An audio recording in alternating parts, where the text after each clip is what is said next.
Phía bắc vùng Freljord vẫn đang phủ đầy tuyết trắng bay khắp trời, tìm kiếm rất lâu mới thấy được một khoảng đất khá trống trải. Chỉ để tận hưởng trận bão tuyết cực hạn này, khiến tâm trí hoàn toàn thư giãn. Tuyết rơi ngày càng dữ dội hơn, điều đó đồng nghĩa phải nhanh chóng hoàn thành việc dựng trại hôm nay.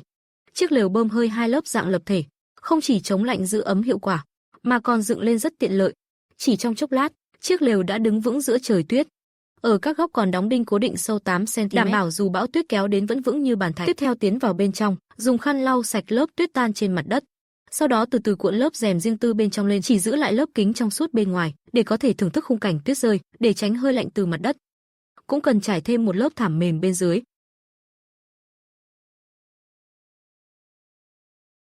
Dù mỗi lần ở lại hơn 10 ngày, Aya vẫn luôn mang đầy đủ trang bị, một ống thoát khói nối thẳng ra ngoài để thải khí carbon monoxide trong lò ra ngoài, sau đó còn phải chất sẵn đủ củi khô phía dưới, đảm bảo có thể cháy suốt cả đêm. Khi chiếc bếp củi mini này được nhóm lửa, cái lạnh trong lều lập tức bị xua tan.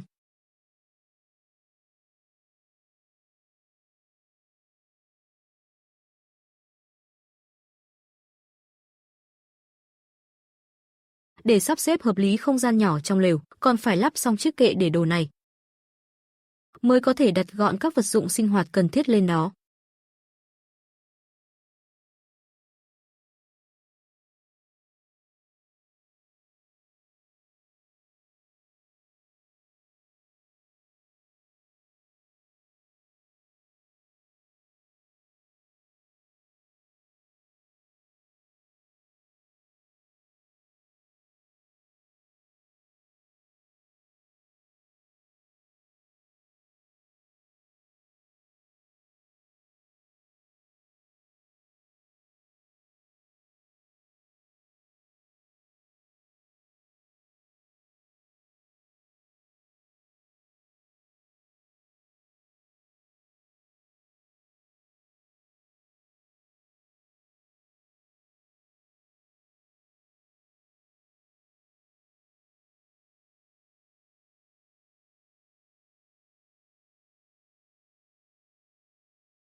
Giữa nơi hoang dã cực lạnh, điều kiện tất nhiên không thể bằng ở nhà, cho nên chỉ cần một chiếc giường đơn là đủ giải quyết chuyện nghỉ ngơi ban đêm. Gió lạnh cuốn theo tuyết rơi ngày càng dữ dội.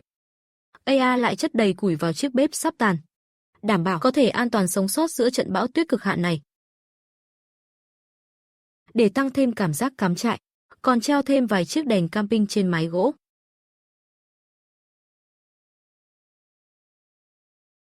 Bận rộn hồi lâu cơ thể đã mệt mỏi, mấy miếng bánh mì chẳng mấy hấp dẫn được đặt lên khay nướng, dùng nhiệt từ bếp củi phía trên để làm nóng.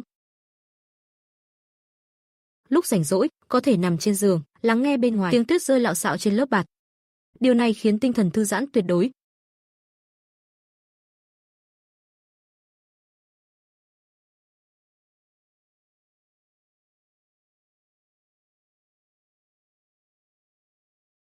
Hai miếng bánh mì cùng một chai nước lạnh, lượng calo cũng đủ cho Aya một người.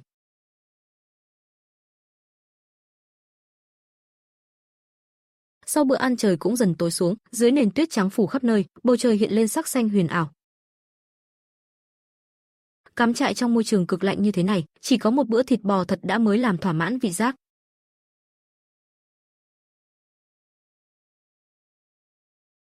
Một ngụm rượu sake trôi xuống cổ họng, hơi ấm dần lan tỏa trong dạ dày, cuồng phong quét qua núi rừng, chiếc lều rung lắc như sắp đổ.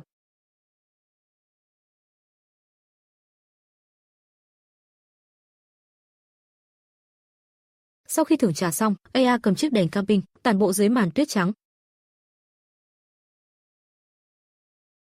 Trước khi nghỉ ngơi, tự xem một ly cà phê đen để thư giãn cảm xúc.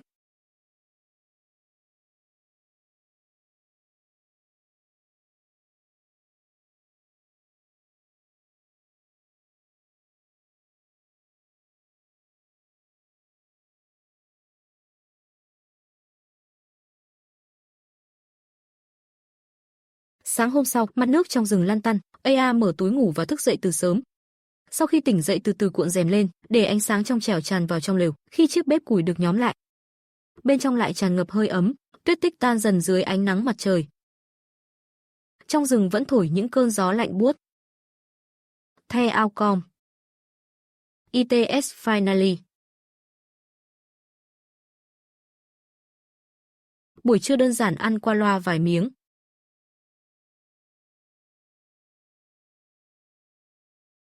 Ăn xong bắt đầu dọn dẹp các vật dụng cần thiết để tiện dùng cho lần cắm trại sau.